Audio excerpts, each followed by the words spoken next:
Hello, I'm Darrell Gunter, your host for Leadership with Darrell W. Gunter on WSOU 89.5 FM and streaming on the net at WSOU.net. Well, I'm so pleased to have back in our studio my favorite guest, my most beautiful niece, Dr. Saliha Nelson, who is the founder of Urgent Inc. and now Urgent Academy. Saliha, welcome to the program. Thank you, thank you. And since you already said that I'm your niece and you're my favorite uncle, so there we go. Okay, it's on the record. It's on the record. So, share with our audience before we dive into Urgent Inc. and Urgent Academy. Share with our audience your background, and also after your background, if you can say how you came to start Urgent Inc. Well, um, first, I am not the founder of Urgent Inc., but definitely Urgent Academy. But I came on very early during Urgent Inc. Urgent Inc. was founded in 1994. We just finished celebrating our 30-year anniversary. Wow. And I began with the organization in 1999. So I started out as a volunteer. It was still a very grassroots volunteer-led organization. Mhm. And I wasn't too long out of undergrad and was looking for a job. I just moved to Miami and really couldn't find one. So I said, hey, why don't I start volunteering? I liked what the organization was doing at the time and thought I could be helpful. And, Uh-huh. 25 years later, I'm still here. There you So, and um, tell us about but tell us yeah. about education, prior to Urgent Inc. Yeah, so I did my undergrad at Northwestern University in Evanston, and I studied education and social policy. Mhm. Didn't really know what all that meant back then, but have come to understand what I was learning about. And then wow, 2010, I went back to get my master's in education Mhm. with a focus on community and social change, which is under the discipline of community psychology. So that's a little different than sociology because you're looking at how um, collective organizations and communities make decisions, influence change, and influence the culture. And then decided to go back to school once again in wow 2019, right before COVID hit, because we at Urgent Inc. were talking about, we wanted to look at what was going on in education and see how we could make a big difference. Mhm. And so I just didn't want to start a school without knowing more, even though all my degrees are in education. I said, you know what, I really want to learn more about what we should be doing. What's the research saying? What are the best practices out there? And so when we form our school, when we design the school, I wanted to say we had the most up-to-date information. And so I took myself back to school at the University of Miami to get my doctorate in applied learning sciences. And people say, well, what in the world is applied learning sciences? Well, we looked at three things, assessment and evaluation, designing learning environments, and how people learn. And so those three things put together, how can you optimize learning? So you're not only looking at the individual, but you're looking at the environment, and then you're also assessing Mhm. how and if people are learning and what are some of the ways that you can do that. And it was a great program for all those thinking about going back to school. I recommend it. Um, great folks over there, and made it through even through COVID. So that was a challenge, but it actually allowed me to focus more on what I was studying. So it all worked itself out. Beautiful. Wow.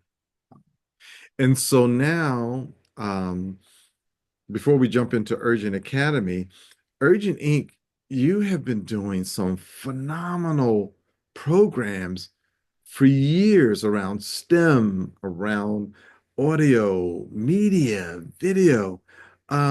tell us about the programs at Urgent Inc. Well, we are a creative youth development nonprofit. And so that means we look at the intersection between youth development and the creative process Okay. and how we can help young people develop, but using their creativity as a tool. And so the tools that we use on that side are film, photography, design, and even entrepreneurship. So those are the four buckets that we primarily work in. Um, we start in kindergarten and we move through college now, actually. So after school programs, summer camps, and then when we get to the high school level, we introduce internships, pre-apprenticeships, and apprenticeships in media arts and creative technologies. And so in the early years, it's just about exposure and experience. You know, they get to just dabble into a lot of different things. It's all about just fostering that creativity and curiosity. In the middle school years, you know, those middle schoolers have a lot to say. So it's about how can we create pathways for them to create meaningful content using their creativity. And so to date, we've helped young people produce about, I think, 10 to 12 comic books now that we have out, where the young people come up with the characters, the storyline, um, influence the graphics. And then because of the entrepreneurship piece, they also get to go out several times a year and set up their tables to sell. And Wow. so it's always exciting to see young people say, wow, people will buy our stuff. I'm like, yeah, they sure will. So, you know, it's an empowering experience. And then in high school, we introduce the film photography, another level of entrepreneurship and design. And so if I'll toot our horn, over the last 6 years, we've really been able to improve the quality of the film program, you know, thanks to our film manager, Joey Ashley. He's done a great job taking this program to another level, where now every year our young people's work gets submitted into film festivals, they win awards, recognition. And a couple years ago, we were also selected because of our apprenticeship program to be a creative agency for NBC Universal. And so we were able to produce a national commercial with one of our apprentices directing his first national commercial that streamed on Peacock. So we were very happy about the quality and level of ethic and talent that our young people have really committed to build their skills under the leadership of our internal team, but also through the help of our industry professionals that we bring on board. So Ooh, it's growing. We're very proud of what the work is accomplishing and how the young people are using these skills, not only to pursue, you know, creative careers, but they're learning those durable skills, those workplace success skills that they can really translate to anywhere, you know, communication, collaboration, working in teams, decision making, problem solving, all of those things are essential when you're creating media content. You know, if one person falls down, it's like, what? You know, and you get that immediate feedback loop.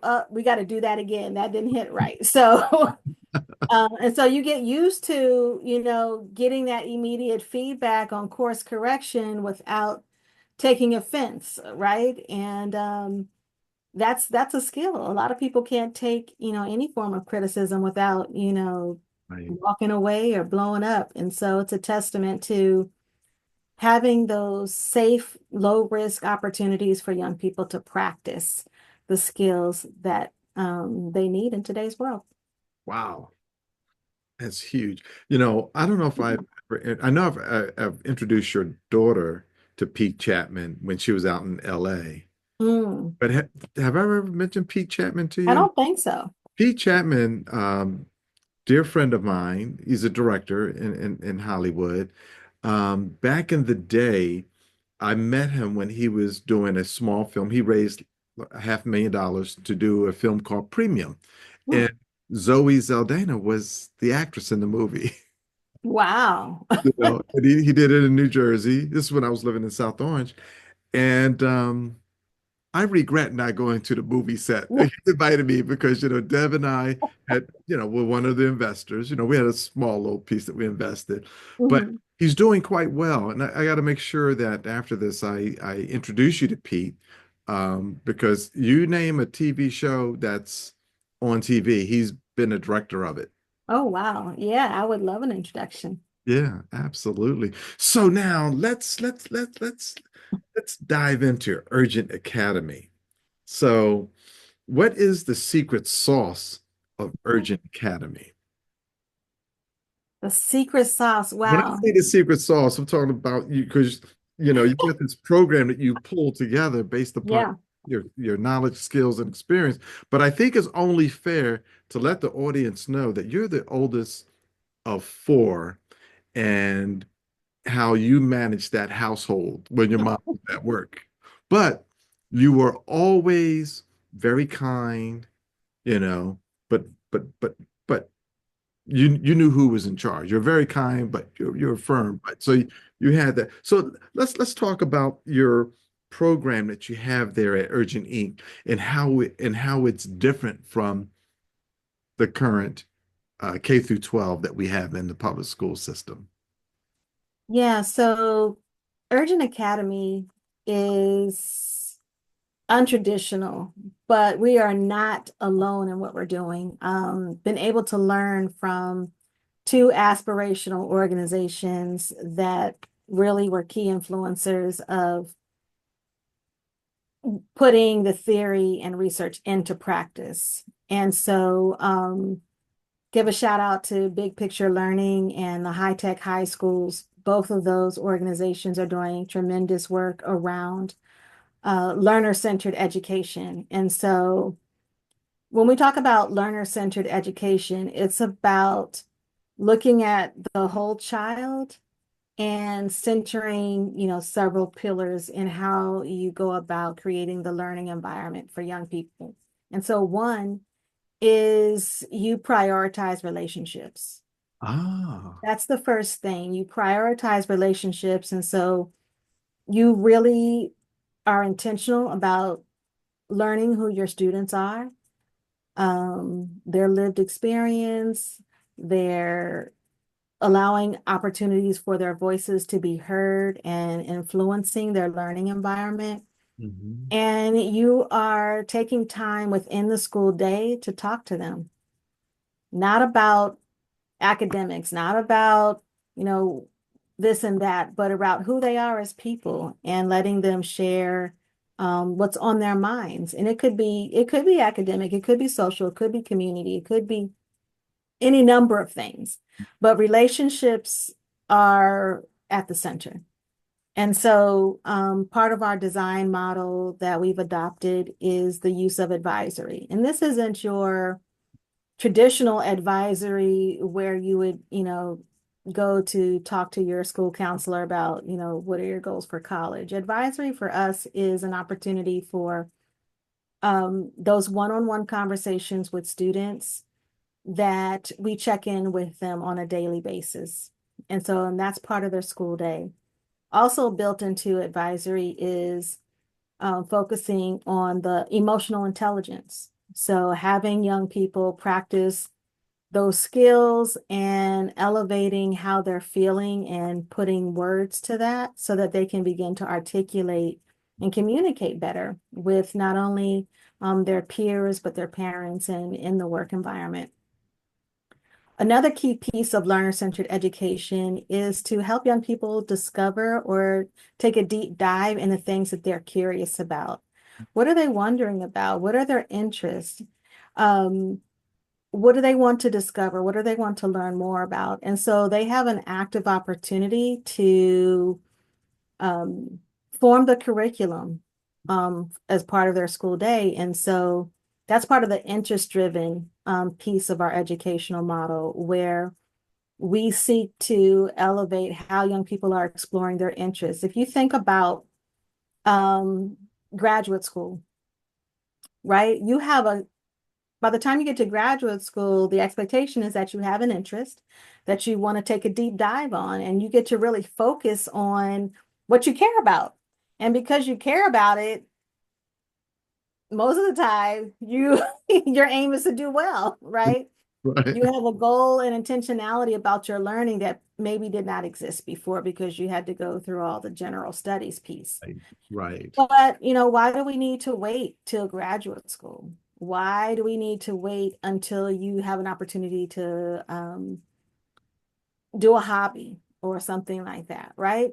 You can do that now. So that's what we introduce to kids that, what do you care about? What are you curious about? If you don't know, we're going to help you explore and introduce you to different things that may Mhm. stimulate an idea or an interest, or a light bulb may go on and say, oh, I didn't even know I was interested in this. Right. So it's Right. all about that exposure and experience to help see what lights turn on when you introduce kids to different things. And so I have to say, a lot of kids, though, already know their interests. Oftentimes, they don't have a place for that, Mm. especially within the school day. And this is different from electives, right? Electives is kind of like exposure. It's preset for you. It's like you have to choose out of ABC. Well, we have this thing called passion projects. And Oh. that's time during the school day where young people make a plan to explore what they think they're passionate about. And I say what they think they're passionate about because sometimes when they dive a little deeper into it, like, oh no, I don't like this. Oh. I had no idea this is what I was getting myself into. So, sometimes it's about sticking with it, for 12 weeks till you're in, or, Right. Right. making a case for a shift, right? So, young people have an opportunity to explore their passions and create a project around that. Mhm. Then they have to present that to Right. community. Right. Um, and what the teacher does is supports that passion project by saying, okay, hey, this is what you're exploring. Um, these are the skills that you need to work on. So Right. we're going to build that into your project. So if they need more practice writing, then part of their project development is going to include more writing. If they need to work on the research, then the teacher's going to work with them to do more, help them do more research as part of that project development. So they undergird that with their academic skills. So we talked about relationships through advisory. We talked about learner-centered education that's developed through passion projects. Hmm. Um, Another ingredient to the secret sauce would be project-based learning. And so the key thing about project-based learning is that you start with a question, a curiosity. And then based on your perspective or your interest, you get to explore that answer, how to answer that. Because one thing that traditional testing doesn't do is it doesn't allow for novelty. And what I mean by novelty is that there's usually more than one answer to a question. And so more than one right answer, right? And so through project-based learning, young people discover there's more than one way to get to the end. Right. And they have to struggle a little bit because they haven't started with all the information. So Hmm. it's not like the teacher is doing direct instruction, taking a test, and then you do a project, right? It's about you're struggling, trying to figure out what this project is going to be to answer this question using your, ingenuity, your innovation, your skills, your ask for help, right? Um, and see what comes up at the end. And everyone is looking at taking on parts of that project from a different standpoint. So that is a way to solve problems that mirror the real world more so, right? Because once you get to a certain point, it's all about using your creativity to solve a problem, to create a new possibility, to innovate. Right. And so young people are now able to explore that right now, as opposed to coming to the workplace where your supervisor says, oh, they give you a bottom line instruction, say, okay, I need this done. And if you're from a traditional mindset because of your education, you're waiting for all the steps. Right. Step Right. one, step two, step three. And if I haven't given you all the steps, you're looking at me confused, Right. right? Right. But if you go through our process, you're going to not need all the steps. You're going to say, I know how to get myself to the end. I know when I need to ask for help. I know when I need to consult. I know how to do research. And so you're going to be able to draw on all those skills to really be a self-starter, but also you're going to understand how important it is to ask for help, get your peers involved, get your supervisor involved. And so you get to practice that. Um, the other thing that we, is part of our like ingredients as we're kind of mixing the bowl up Yeah. here, Yeah. is our adoption of what we call, and we got this from, our big picture learning people, is leave to learn.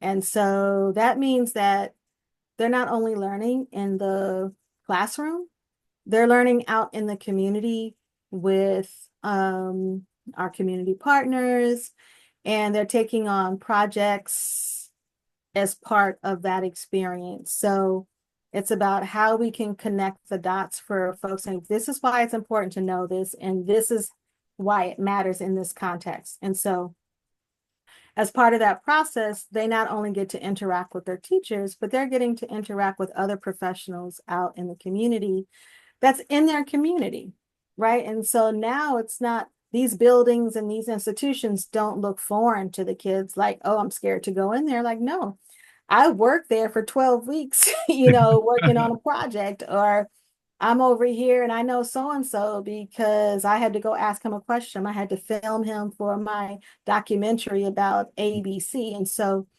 it's really about increasing the social capital of our kids, because they're going to be able to draw upon folks that also want to help them succeed, right? And so those pieces are important. I also want to say that we are not adverse to technology. Hmm. Technology is something that is important, and we want to make sure that our young people know how to use the tools that are available. Because if they don't know how to use the tools that are available, then it's like you're going to show up to a drag race on a horse, right? Right. So we want our folks to show up, in, the fastest car possible. Right. And they're not going to be able to drive a car if they've only been driving a horse. And so that's why um, introducing them to technology is so important, because it has changed the landscape. It's a disruptor for education right now. Hmm. And if you shy away from it, folks won't be prepared. You're Right. just not going to be prepared to compete. You just can't, because you have to be able to manipulate the new tools to be efficient, to be fast. At the same time, you also have to know about discernment, right? You have to know when things don't look right, right? And you got to know it just enough to be like, I think ChatGPT is lying to me right now. So, Good point. Good point. so you have to, and that comes from having, practicing discernment. What does that mean? What does that look like to be a critical thinker? Hmm. To double check your sources, to investigate things and make up your own mind, not just believe what folks are telling you, Hmm. but looking and say, how can we know that this is, more of the truth than what we got this first go around. So those are some of the items, some of the ingredients of our secret sauce. We have the tech piece, we have the arts piece, because we have the whole career and technical education track. So before, when I told you at Urgent Inc., we were just doing the film and Hmm. piece at high school. Now we've shifted that down in the school. So the middle schoolers are actually getting exposed to that now. So they're So getting a jump on that. For Mhm. Urgent Academy, what grades do you have? Middle school. Yeah, middle school. Sixth grade, sixth, seventh, and eighth. So Six. Okay. um, this year we have sixth and seventh graders. And so they're being introduced to the film program. Hmm. So I'm curious to see what I haven't seen any of their final projects Okay. yet, but we have our Passion Project Expo in a couple of weeks. I hear I'm gonna be pleasantly surprised on what these innovators have come up with. So I'm excited about that. So I think I've hit all the pieces of our Fantastic pieces, design really. model. I'm really seriously, I'm really blown away and just so impressed with what you're talking about because you're talking about social styles. You're talking about Daniel Goldman in emotional intelligence. You're talking about people being empathetic, and and people being able to take advice constructively. I mean, you're teaching them these great skills at such a young age that as grow through the academy and then go to high school and college, they're going to be ahead of their peers, which is a good thing because you're developing these very young minds and these young leaders.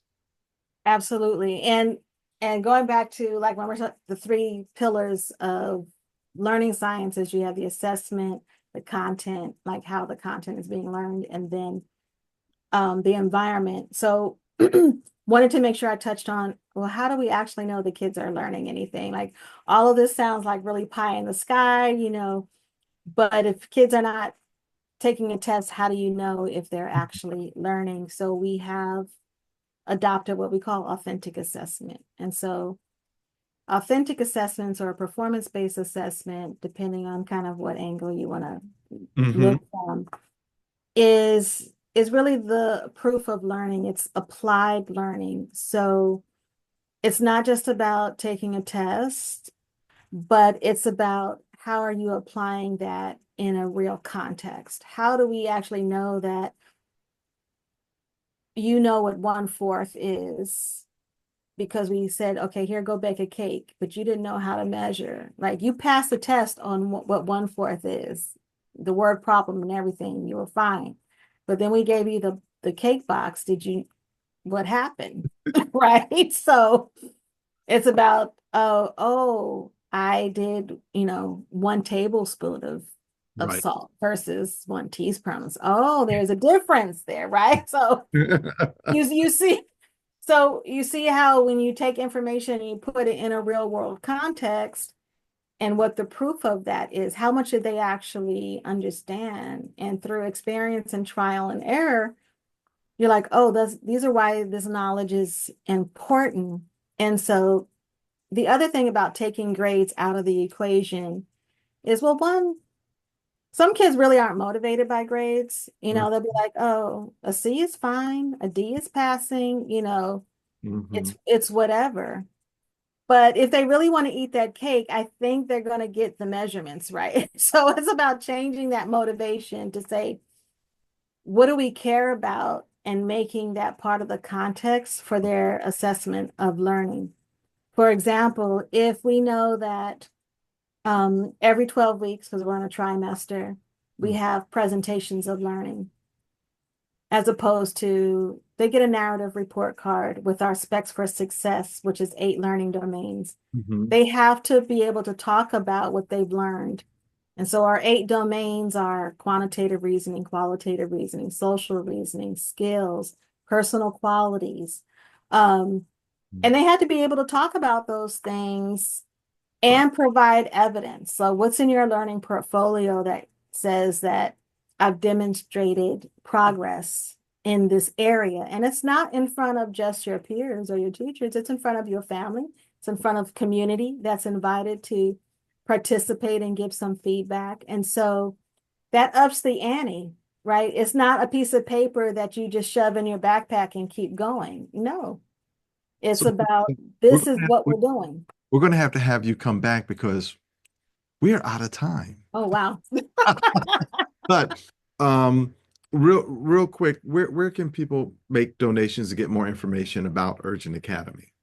Well, they can find us online at urgentacademy.org. We're also on Instagram. My Instagram is a little pitiful, but they can find us easily on the web on Instagram. We do have a donate button. And if they know of any young people that are looking for a smaller learning community that centers young people and really elevates their talents and skills and wants to build from there, please share. We are enrolling now for the fall. Very good. Well, ladies and gentlemen, I want to thank Dr. Saliha Nelson, my beautiful niece, for coming on our program to talk about Urgent Academy. And we want to wish you to have a very good day. But remember, leadership begins with you.